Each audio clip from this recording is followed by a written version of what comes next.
On the Manchester Synagogue attack. 2 people were reportedly murdered while attending a Manchester synagogue in what the British government has labeled a terrorist incident. 4 others were seriously injured. Police say they shot and killed the suspect, a British citizen of Syrian descent.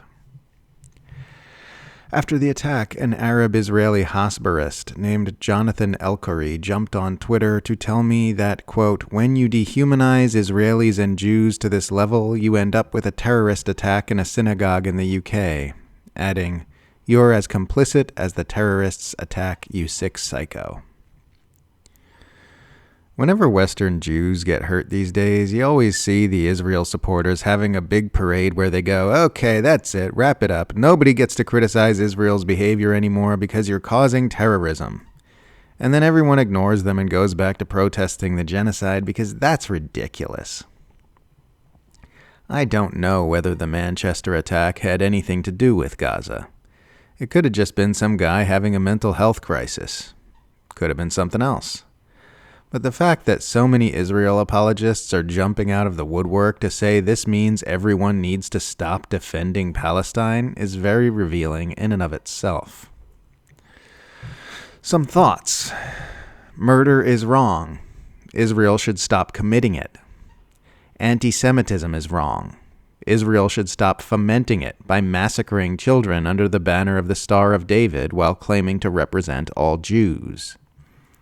Terrorism is wrong. Israel should stop perpetrating it by deliberately targeting civilians with mass-scale violence for the purpose of advancing a political objective. Attacking places of worship is wrong. Israel should stop bombing mosques and churches.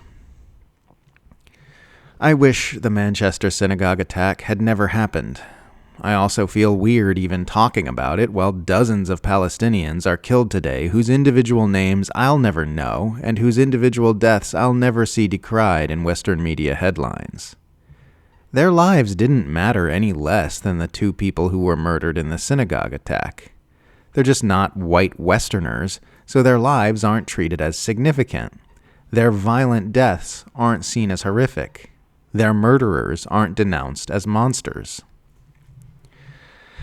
I'm seeing Israel supporters claiming that this attack means everyone needs to stop protesting against the ongoing genocide in Gaza, just like they claimed after 2 Israeli embassy staffers were killed in Washington back in May. Their demands will be ignored just like last time because they are stupid, even if a double homicide is directly motivated by opposition to Israel's extermination campaign in Gaza. That is not a valid reason to stop opposing an active genocide. This shouldn't even need to be said. Last I heard, it is unknown whether the synagogue attacker was motivated by Israel's actions in Gaza, but if he was, I'd say that's one more reason to oppose Israel's actions in Gaza.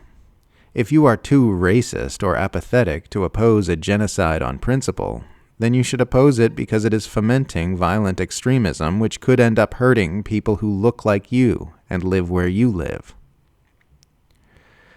Back in December 2023, I wrote, quote, actually, what fuels anti-Semitism is murdering children by the thousands under the banner of the Star of David while adamantly insisting that your actions are inseparable from all Jews and the totality of Judaism. In April of this year, I said that if you believe that all the violence and destruction in Gaza is the fault of Hamas, then by your own logic, you must also accept that the coming wave of anti-Semitism and violent extremism which is going to ensue from the incineration of Gaza will exclusively be the fault of Israel. I note this because if it turns out that this was yet another instance of someone flipping out about Israel's criminality in Gaza and attacking Jewish civilians in a misguided attempt at retaliation, it's worth pointing out that it was entirely foreseeable and preventable.